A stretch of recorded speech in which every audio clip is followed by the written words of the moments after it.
നിങ്ങളൊരു ന്യൂബോൺ ബേബിയുടെ പാരന്റ് ആണോ? എങ്കിൽ കുഞ്ഞുങ്ങൾക്ക് ഡയപ്പർ ഉപയോഗിക്കുമ്പോൾ ശ്രദ്ധിക്കേണ്ട കാര്യങ്ങൾ എന്തൊക്കെയാണെന്ന് നമുക്ക് പറയാം. ഹായ്, ഞാൻ ഡോക്ടർ അജിന, ആയുർവേദ ഫിസിഷ്യനാണ്. ഈ വീഡിയോ നിങ്ങൾക്ക് ഇഷ്ടമായാൽ മറക്കാതെ സബ്സ്ക്രൈബ് ചെയ്യണം. ന്യൂബോൺ ബേബീസിന് ഡയപ്പർ ഉപയോഗിക്കുമ്പോൾ ശ്രദ്ധിക്കേണ്ട കാര്യങ്ങളിൽ ഒന്നാമതായി കുഞ്ഞിന് വേണ്ട ശരിയായ ഡയപ്പർ തിരഞ്ഞെടുക്കുക എന്നതാണ്. ഡയപ്പേഴ്സ് പല വിധത്തിലുണ്ട്. അത് ഡിസ്പോസിബിൾ ഡയപ്പേഴ്സ്, ബയോഡീഗ്രേഡബിൾ ഡയപ്പേഴ്സ്, അതുപോലെ തന്നെ ക്ലോത്ത് ഡയപ്പേഴ്സും ഒക്കെ അവൈലബിൾ ആണ്.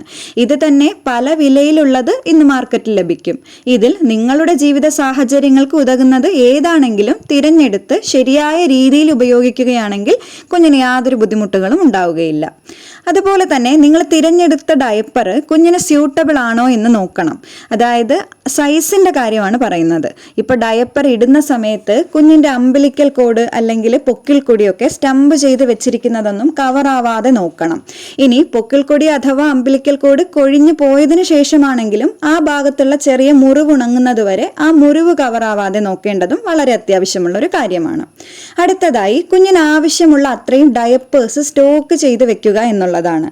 ന്യൂബോൺ ബേബീസിനെ ഇടയ്ക്കിടയ്ക്ക് ഫീഡ് ചെയ്യേണ്ടത് വളരെയധികം അത്യാവശ്യമായതുകൊണ്ട് തന്നെ ഒരു ദിവസം കുറഞ്ഞത് എത്ര ഡയപ്പർ ചേഞ്ച് ചെയ്യേണ്ടത് ആവശ്യമായി വരുമെന്ന് മുൻകൂട്ടി നോക്കി വെക്കുന്നത് വളരെ എളുപ്പമായിരിക്കും. അതുപോലെ തന്നെ ഡയപ്പർ ചേഞ്ച് ചെയ്യാനായി ഒരു ഗുഡ് ക്വാളിറ്റി ചേഞ്ചിങ് മാറ്റ് കരുതണം. വീടിനുള്ളിലും അതുപോലെ പുറത്തു പോകുമ്പോഴുമൊക്കെ കൂടെ ക്യാരി ചെയ്യാൻ പറ്റുന്ന തരത്തിലുള്ളതും ഡ്യൂറബിലിറ്റി കൂടിയതും കുഞ്ഞിന്റെ സ്കിന്നിന് ഇറിറ്റേഷൻസ് ഒന്നും ഉണ്ടാക്കാത്തതുമായിട്ടുള്ള ചേഞ്ചിങ് മാറ്റ് സെലക്ട് ചെയ്യാൻ ശ്രദ്ധിക്കണം. ഡയപ്പർ ചേഞ്ച് ചെയ്യാൻ ആവശ്യമുള്ള ആക്സസറീസ് എല്ലാം കൂടെ കരുതേണ്ടതും ആവശ്യമാണ്. അതായത് baby wipes, diaper rash creams തുടങ്ങിയവ. കൃത്യമായ ഇടവേളകളിൽ ഡയപ്പർ ചേഞ്ച് ചെയ്യണം. കുഞ്ഞുങ്ങളുടെ സ്കിന്ന് വളരെ ഡെലിക്കേറ്റ് ആയതുകൊണ്ട് തന്നെ സ്കിൻ ഇറിറ്റേഷൻസ് ഉണ്ടാകാനുള്ള സാധ്യതയും കൂടുതലാണ്. സോ മോഷൻ ഒക്കെ പാസ് ചെയ്ത് കഴിഞ്ഞാൽ കഴിയുന്നതും വേഗം ഡയപ്പർ ചേഞ്ച് ചെയ്യാൻ ശ്രമിക്കണം. ഇനി യൂറിൻ മാത്രമാണെങ്കിലും ഓരോ 2 മുതൽ 3 മണിക്കൂറിനുള്ളിൽ ഡയപ്പർ ചേഞ്ച് ചെയ്യേണ്ടത് വളരെ നിർബന്ധമാണ്. അത് കൃത്യതയോടും സേഫായും ചെയ്യാൻ വേണ്ടി നമ്മൾ ശ്രമിക്കണം. ഡയപ്പർ ചേഞ്ച് ചെയ്യുന്ന സമയത്ത് നിർബന്ധമായും കുഞ്ഞുങ്ങളുടെ ജനൈറ്റൽ ഏരിയാസ് ഒക്കെ പ്രോപ്പറായിട്ട് ക്ലീൻ ചെയ്യേണ്ടത് വളരെ അത്യാവശ്യമാണ്. അതിനുശേഷം ആ ഭാഗങ്ങളിൽ നനവ് ഇല്ല എന്നും നമ്മൾ ഉറപ്പുവരുത്തണം. എന്തെങ്കിലും ഇറിറ്റേഷൻസ് ഒക്കെ കുഞ്ഞുങ്ങളുടെ ദേഹത്ത് തോന്നുവാണെങ്കിൽ ഡയപ്പർ റാഷ് ക്രീമും ഉപയോഗിക്കാവുന്നതാണ്. ഡയപ്പർ ചേഞ്ചിങ് ടൈമിൽ കുഞ്ഞുങ്ങളെ മോഷന് ചിലപ്പോൾ കളർ ചേഞ്ചസോ അല്ലെങ്കിൽ കൺസിസ്റ്റൻസിയിലോ ഒക്കെ വ്യത്യാസങ്ങളുള്ളതായി കണ്ടുവരാറുണ്ട്.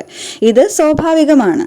മിക്കപ്പോഴും കൃത്യമായി ബ്രസ്റ്റ് ഫീഡ് ചെയ്യാനൊക്കെ തുടങ്ങുമ്പോഴേക്കും കളറും കൺസിസ്റ്റൻസിയും ഒക്കെ ചേഞ്ചായി വരുന്നത് കാണാം.